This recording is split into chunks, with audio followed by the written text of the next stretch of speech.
Welcome to this edition of Channel 97 News. We come to you today from the OHS Commons, and here's a look at just some of the stories you will see on today's show. We take a look at the upcoming ways students plan to give back to the community. We visit with some student athletes who are planning for college. We see different ways that students are promposing. And we test the knowledge of Oakville students. We'll have all that and much more on today's edition of Channel 97 News. And it all starts now.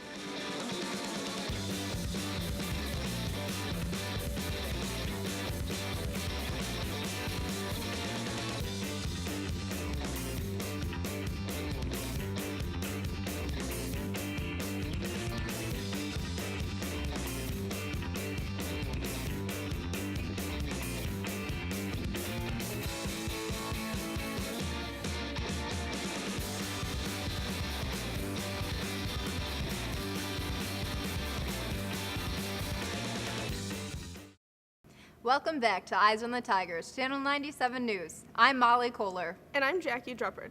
Many students are having to make last-minute schedule changes for next year. Here's why.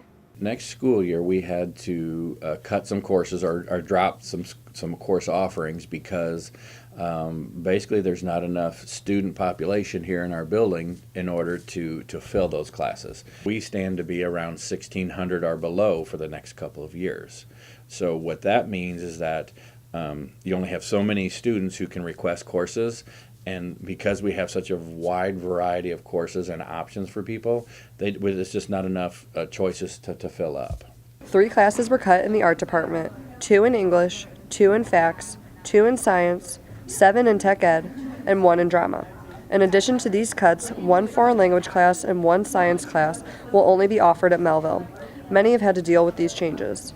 We did try to contact other students that some of these classes that were cut to try to offer some of the ones we know we're going to have to try to keep them in the department. So we did have a little bit of success for that. I was going to sign up for honors painting.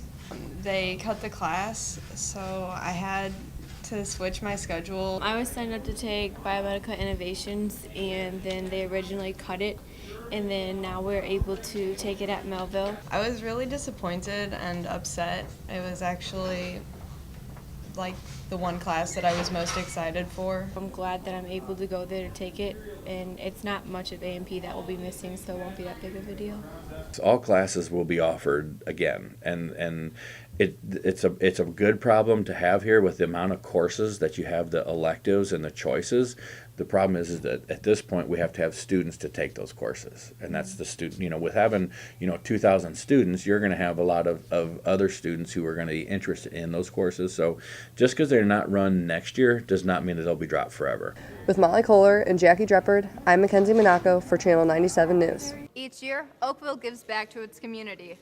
Let's see what's planned for the students to do this year. On April 28th and 29th, seniors and sophomores have the opportunity to go out and help in the community. One group of senior students are finding a new canvas at Union Station. Stacy, the human social worker, she came and talked to Crawford and emailed him, and then he actually recommended the AP students. And so the people who had planned the mural was me and Rachel Mervahill, Heidi Peterson, and Cheyenne Bice. So what we wanted was, our employee back hallway is a big white canvas, if you will, and we decided we wanted something more energetic for our employees when they came into work. So we thought about doing a graffiti art wall. Made this design team where they came up with sketches together, and they used a lot of the words that the Union Station Hotel has for their employees that mean something to their employees. The lady came and talked to us and gave some ideas about what she wanted on the mural, and she wanted something to incorporate their kind of motto and things that they go around, like there's 4 core and there's like the care, and they also work with Doubletree, and they wanted something to do with St. Louis, and so we all incorporate that into our mural design. Good luck to the Oakville students as they head to Union Station to paint the mural on April 28th and 29th. With Janiyah Rogers, I'm Allison Frisella for Channel 97 News. Our next story features a student who is raising awareness for a disease that has made her daily life very challenging. If you were to imagine, like, that time when you had the stomach flu, and then think about that, but think about being every single hour of every single day, for months at a time. But then you have to go out and you have to do regular things, like nothing's wrong. You can't tell anyone. You have to act like you're fine and nothing happened, is what this feels like. It was May of 2013 when senior Julia Williams was diagnosed with eosinophilic esophagitis, an allergic inflammatory disease that affects 1 in every 10,000 people in the United States. It does have a really big effect on everything that I can do. I cheered freshman and sophomore year. Freshman year, it went great. Sophomore year, I came in and I never felt good. No one really knew what was going on at the time because I didn't either. It was a struggle just to get to school in the first place, let alone go to the games and cheer with everyone else and pretend like nothing was wrong. The symptoms of this disease include abdominal pain, extreme nausea, vomiting, severe weight loss, and is triggered by most foods. If people ask me what I eat, I don't know what to tell them. I honestly can't think of anything I'm not allergic to. I'm actually really scared. I honestly have no idea what's gonna happen. I'll probably end up in the hospital full time, and then they feed me a formula like a baby, but not through like a bottle, but through an IV hooked up to a tube with a needle in my arm. SAD will be hosting a fundraiser during the second week of May, selling periwinkle stickers and Gus's pretzels for $1.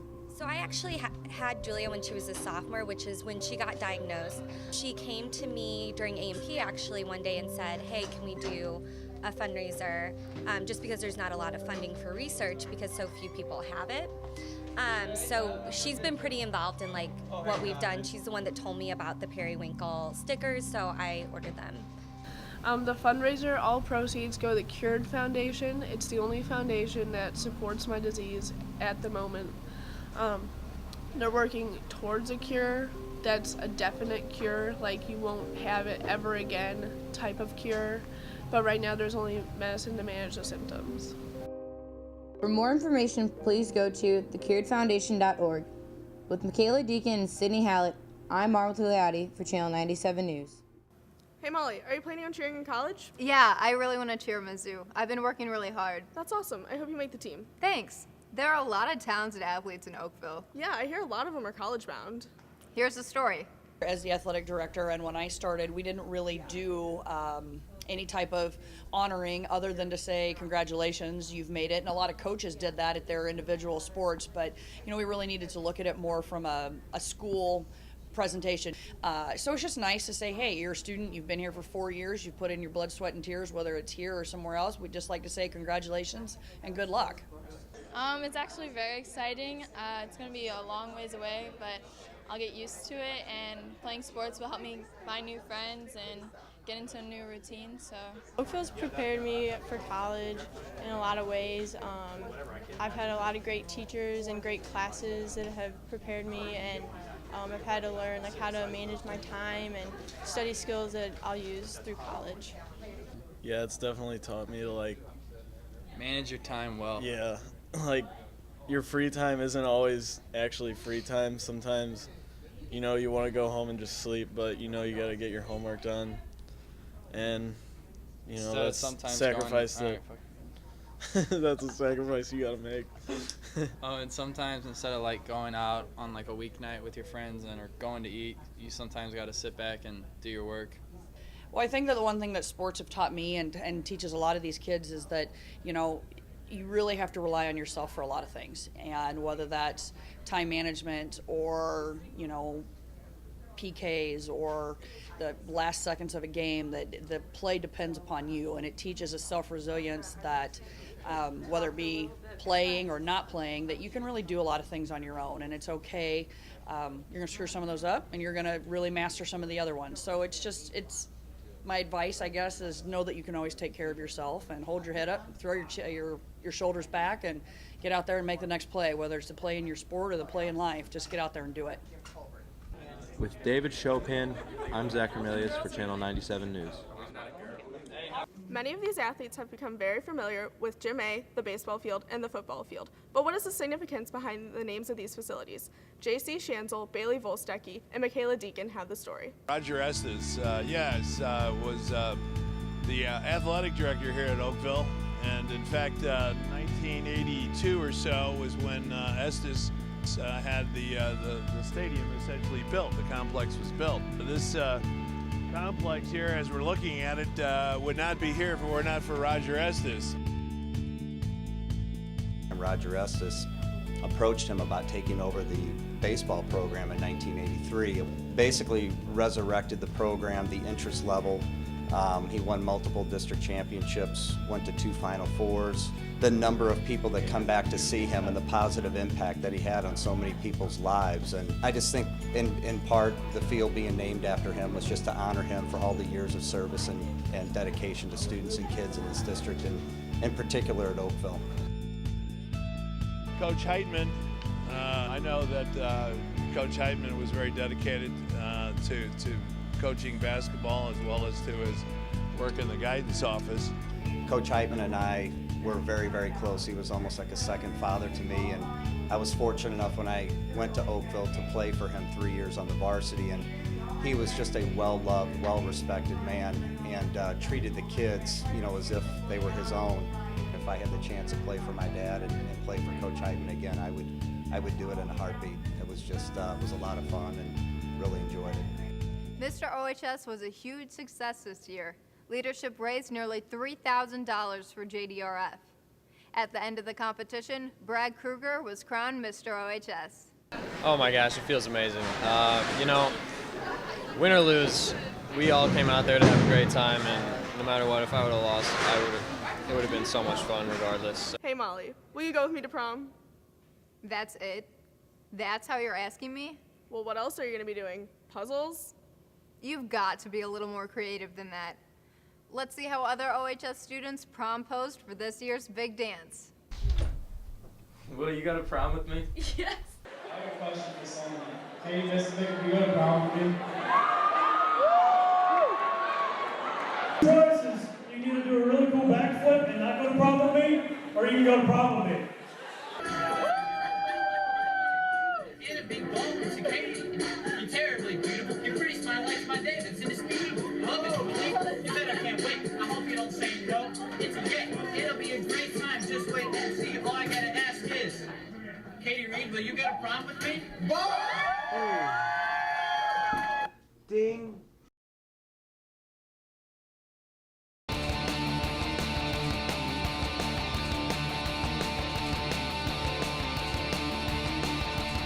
Ella, you're a knockout. Will you go to prom with me?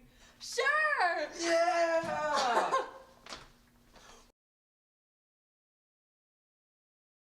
Our next story tests how much students know about their school. Katie Freshman, Madison Dodge, and Roger Thomas question these students about OHS.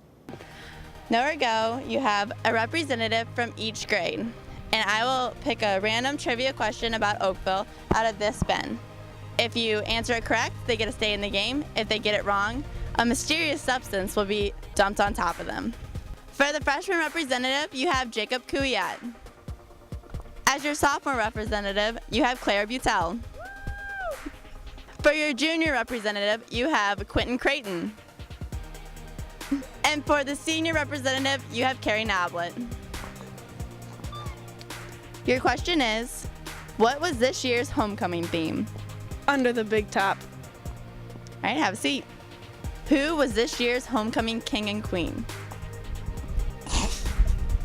Give me a second. Joe Green. And I did not know the girl. Any guesses? Just say anybody.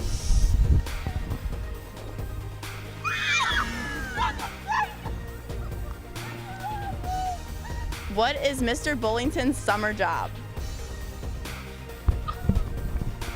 He works at Six Flags as a security guard. All right, have a seat. What is the program sponsored by Parenting 2? Tiger Tots. Nice. What is Oakville's address? Let's guess 9372. Baumgartner Road. All right, have a seat. Ooh, tomato sauce. How do you spell Sturm's name? STURM. How many years has Robin been teaching? 42. Have a seat.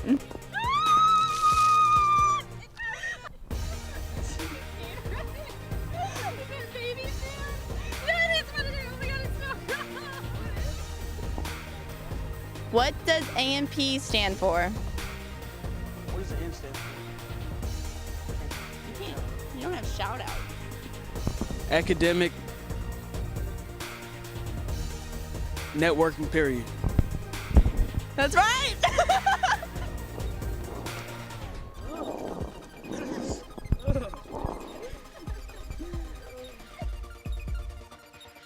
With Roger Thomas and Madison Dodge, I'm Katie Freshman for Channel 97 News. Well, that wraps up this edition of Channel 97 News. Thanks for watching. Please join us for our senior edition on May 7th. I'm Jackie Druppard. And I'm Molly Kohler. Remember, Oakville, keep your eyes on the Tigers.